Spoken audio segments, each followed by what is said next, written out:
छूटी ई नई हर के यारी ओई हो ससुरवा छोरी के दुनियादारी। ए सुनो हतार कहीं पूछे लगी तो का होई जाते से जियाना साजई बुकुल हो पहिले रतिया में जइबू तू भूल हो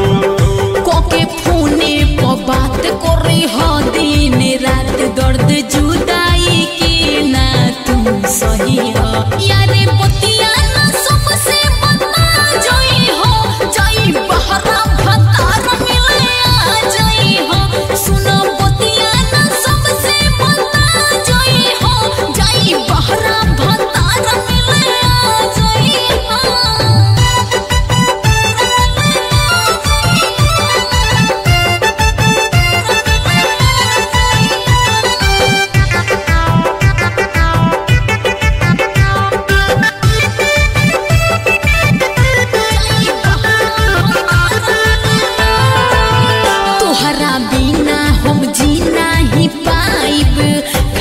जोहर हम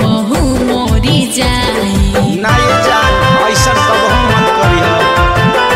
ए मंटू चौहान के दिल दुखा के खुश रही हो तू ससुरा में जाके